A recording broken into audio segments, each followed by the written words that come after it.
रश्मि और अमर लॉकडाउन के चलते डेटिंग ऐप पर मिलते हैं। उसी बीच उनकी बॉन्डिंग बहुत अच्छी बन जाती है और दोनों एक दूसरे से प्यार करने लगते हैं। बस लॉकडाउन खत्म होते ही चट मंगनी पट शादी। उससे पहले घर में बात तो कर लो। अरे माँ पापा कभी मना नहीं करेंगे। अमर की बात सुन रश्मि खुश हो जाती है। ऐसे ही दिन बीतते हैं और देखते ही देखते लॉकडाउन खुल जाता है, जिसके अगले ही दिन अमर अपने परिवार के साथ रिश्ता लेकर रश्मि के घर पहुंच जाता है। अभी लॉकडाउन खुला ही है और कोरोना तो खत्म भी नहीं हुआ, इसलिए ज्यादा कुछ ना करके अगले कुछ दिनों में छोटे फंक्शन के साथ शादी कर लेते हैं। अमर के पापा की बात पर सब सहमत हो जाते हैं। कुछ दिन बाद दोनों की शादी हो जाती है और रश्मि अपने ससुराल पहुंच जाती है। बेटा, शादी तो तूने अपनी मर्जी से कर ली, लेकिन बहू को बोल देना इस घर में हुक्म मेरा ही चलेगा, इसलिए अपना राज जमाने की कोशिश भी ना करें। माँ, रश्मि को यहाँ सिर्फ प्यार, आशीर्वाद और अपनापन चाहिए, पैसा या राज नहीं। बेटी की बात पर सास मुंह बनाए वहां से चली जाती है और अब वो हर रोज रश्मि को परेशान करना और ताने देना शुरू कर देती है। देखो, ये है आजकल की लड़की, इंटरनेट पर लड़कों से बातें करते हुए इन्हें शर्म भी नहीं आती, और यहाँ तो देखो कितनी सीधी सुशील बनकर दिखा रही है। मम्मी, शादी के रिश्ते वाले इंटरनेट ऐप से जब किसी को कोई दिक्कत नहीं है, फिर डेटिंग ऐप के जरिए मिलना किस तरह गलत हो सकता है?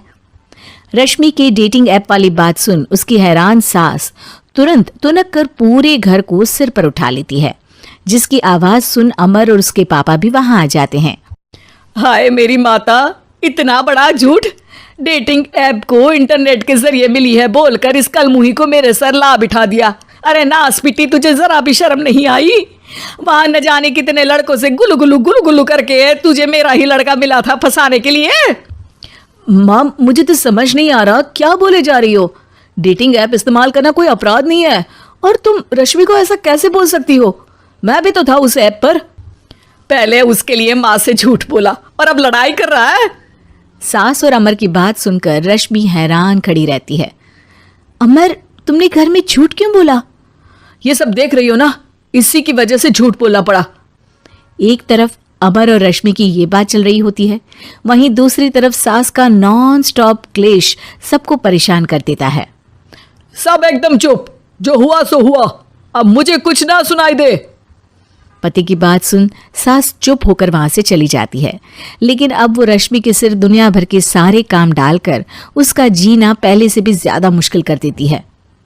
मम्मी, मैं आपका गुस्सा समझ सकती हूँ, आपको जो करना है कर लीजिए, मैं कभी कुछ नहीं बोलूंगी। उम्मीद है किसी दिन तो आपका गुस्सा शांत होगा और नफरत प्यार में बदलेगी। रश्मि की अच्छाई को उसका नाटक समझकर सास गुस्से के 7वें आसमान पर चढ़ जाती है और उसी शाम रश्मि को नीचा दिखाने के लिए अपनी सहेलियों को घर बुलाकर उसकी बुराइयां करने लगती है। अरे कौशल्या, क्या बताऊं, आजकल के बच्चे ना बहुत एडवांस हो गए हैं। पहले रिश्ते घर परिवार वाले सब देख परख के कराते थे, और अब ये लोग खुद न जाने कहां कहां मिलकर खुद ही सब कुछ पक्का करके हमें बता देते हैं। लड़की का कैसा दिन धर्म, कैसा ईमान, कैसा चरित्र कुछ नहीं पता, बस प्यार किया और घर लाकर बिठा देते हैं। अरे ऐसा क्यों बोलती हो? आजकल बच्चे अपने आप में बहुत समझदार हो गए हैं, और फिर पूरी जिंदगी तो उन दोनों को ही साथ निभानी है। अपनी पसंद से शादी कर भी ले तो क्या दिक्कत? तू ही देख ले, पहले इतना अच्छा बेटा और अब सोने पर सुहागे जैसी सर्वगुण संपन्न बहू। और पता है, अभी कुछ दिन पहले मेरी बेटी ने मुझे डेटिंग ऐप के बारे में बताया, जहां लड़का लड़की अपनी पसंद से अपने आप एक दूसरे को चुन लेते हैं, और फिर अगर सब सही रहता है तो बात आगे भी बढ़ जाती है। अरे इसमें इतना खुश होकर क्या बता रही हो? ये तो गलत है। न जाने कौन क्या है, कितना झूठ कितना सच है। अरे पर सोचो, जब तुम किसी के बताए रिश्ते को देखने जाते हो तो क्या एक ही बार देखने से सच झूठ का पता लगा सकती हो? जरूरी नहीं कि बच्चों का लिया फैसला हमेशा गलत हो। अरे बहुत बार हमसे भी तो गलत फैसले होते हैं ना। अच्छे बुरे लोग तो हर जगह मिल सकते हैं, फिर इसमें सिर्फ बच्चे ही गलत कैसे? सहेलियों की बात सुन सास सोच में पड़ जाती है और इसी तरह कुछ दिन बीत जाते हैं जिसमें ना तो वो रश्मि को परेशान करती है और ना ही कोई ताना सुनाती है, जिसे देख रश्मि परेशान हो जाती है। मम्मी, आपकी तबीयत तो ठीक है ना? कुछ दिनों से देख रही हूँ आप मुझे कुछ बोलती ही नहीं। तो मेरा परेशान करना ज्यादा अच्छा लगता है क्या?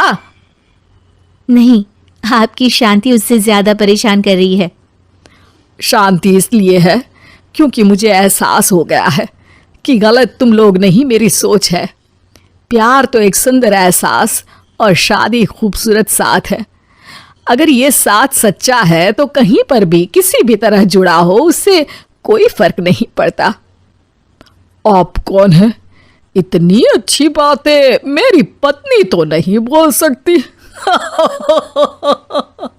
क्या आप भी?